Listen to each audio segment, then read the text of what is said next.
যাব রে, প্রভাস যোগে যাব রে, সখার কাছে যাব রে, সখার কাছে যাব রে, সখার কাছে যাব রে, সখার কাছে যাব রে।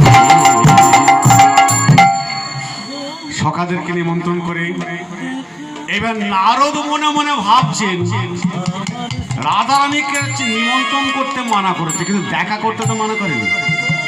কেউ দেখা করতে মানা করেছে?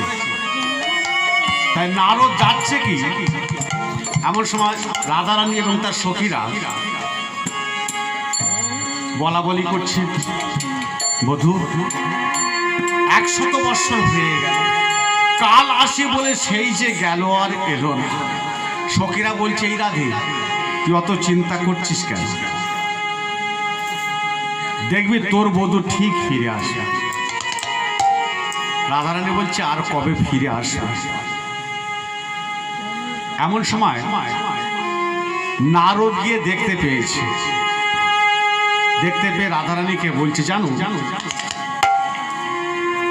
এই গৌরহাটিতে আমার দরকার ছিল না, এইটা দিয়ে যাচ্ছিলাম, ভাবলাম একবার দেখা করে যাও।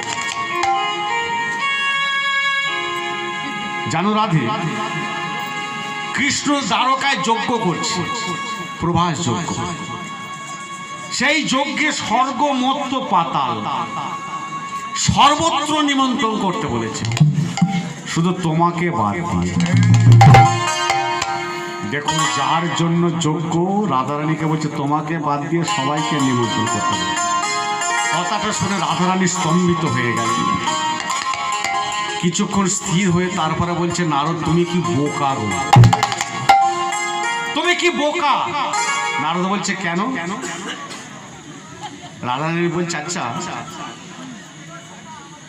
কোন স্ত্রী যদি স্বাদ ভক্ষণ করে, সেই স্ত্রীকে তার স্বামীকে নিমন্ত্রণ করবে? কিংবা নিমন্ত্রণ করবে?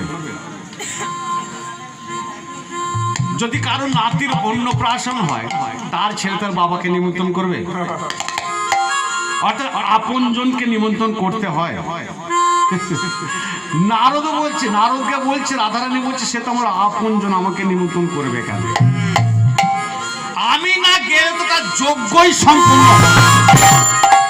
নারদ মনে মনে ভাবে, সর্বনাশ, এ তো উল্টো হয়ে গেল, এ তো উল্টো হয়ে গেল।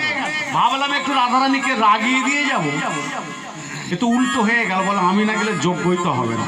নারদ আর বিলম্ব না করে সেখান থেকে সোজা চলে গেছে